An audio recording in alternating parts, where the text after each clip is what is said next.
Good morning friends, welcome back to my channel. তো সকালবেলায় ড্রিঙ্কটা নিয়ে চলে আসলাম। ওটা খেয়ে দিয়ে বেশ কিছুক্ষণ পরে লিকার চা উইদাউট সুগার। তো আজকে রান্না করব হচ্ছে তড়কা।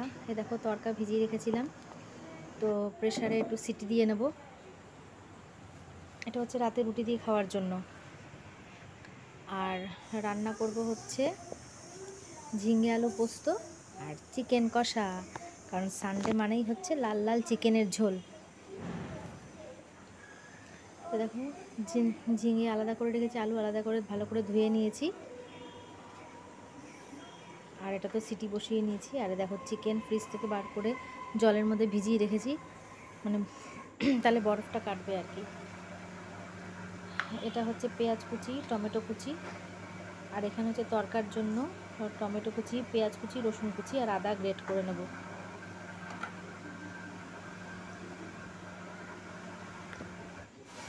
আর দুটো ডিম নিয়ে নিয়েছি, এটা তরকারি দিয়ে দেবো। তো বসিয়ে দেখো ঝিঙে আলু পোস্ত আমি বসিয়ে দিয়েছি। এই পাশে পাঁচফোড়ন দিয়ে আর কি করবো, পেঁয়াজ আর টমেটোটা দিয়ে তো ভালো করে ভেজে নেব, আলুটা দিয়ে ভালো করে ভেজে নেব। আর পোস্ত বেটে রেখেছি একটু রসুন দিয়ে। এই যে এর মধ্যে পোস্ত বাটা আছে, রসুন তার সঙ্গে কাঁচা লঙ্কা দিয়ে বেটে নিয়েছি। কি গরম পড়েছে এখানে, কোনো মানে বৃষ্টি হচ্ছেই না যেন। দেখো মাম্মা উঠে গেছে, বিছানা টিছানা ভালো করে আমি গুছিয়ে টুচিয়ে নিয়েছি। তরকাটা একটু সিটি দিয়ে নামিয়ে নিলাম। এবারে কি করব, দেখো ভালো করে ডিম টিম দিয়ে কষানো হয়ে গেছে। তো তারপরে আর কি সেদ্ধ করে রাখা তরকাটা দিয়ে দেবো।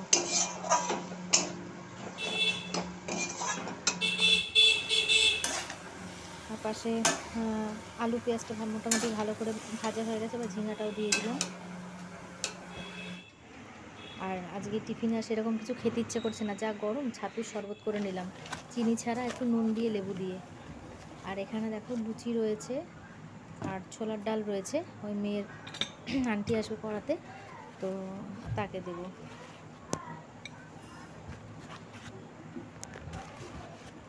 ভালো লাগে না, এত গরম তো বিরক্ত লাগছে যেন আমার সব কিছু করতেই। চিকেনটাকেও ভালো করে ধুয়ে টুয়ে ফ্রেশ করে নিয়েছি, এখন চিকেন বসাবো।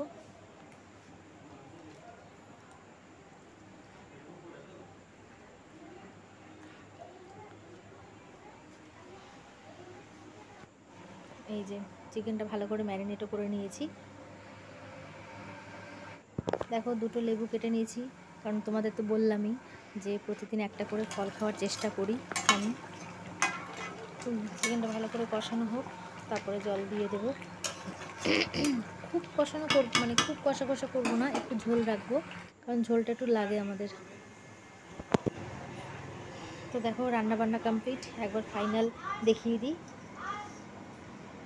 এই হলো চিকেন কষা,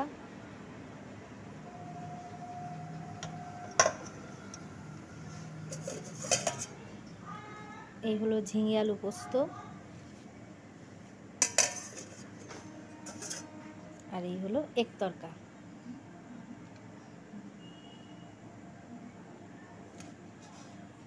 রান্না বান্না সব হয়ে গেল। রান্না বান্না হওয়ার পরেও তো কত কাজ থাকে। তো এখন গ্যাস ট্যাস ভালো করে মুছে নেব, আর একটু কড়াই দিয়ে স্ল্যাব ফ্ল্যাবগুলো ভালো করে আর কি ঘষে নিচ্ছি, তাহলে না ওই তেল চিটচিটে চিটচিটে ব্যাপারটা আর থাকে না। আমি রান্না করার পরে প্রতিদিনই এই কাজটা আমার থাকে, স্ল্যাব ভালো করে কসবাইট দিয়ে ঘষে নেওয়া। আর কোনো দিন গ্যাসটাও আমি একটুখানি ঘষে নিই, তাহলে পরিষ্কার থাকে ভালো। তারপরে স্নানে যাব। Good evening friends. তো দেখো একটু হাওয়া দিচ্ছে, কিন্তু মানে সেরকমভাবে বৃষ্টির নেই, হাওয়া দিচ্ছে। তো একদম হালকা হালকা বৃষ্টি হচ্ছে, তাও এতেও একটু শান্তি।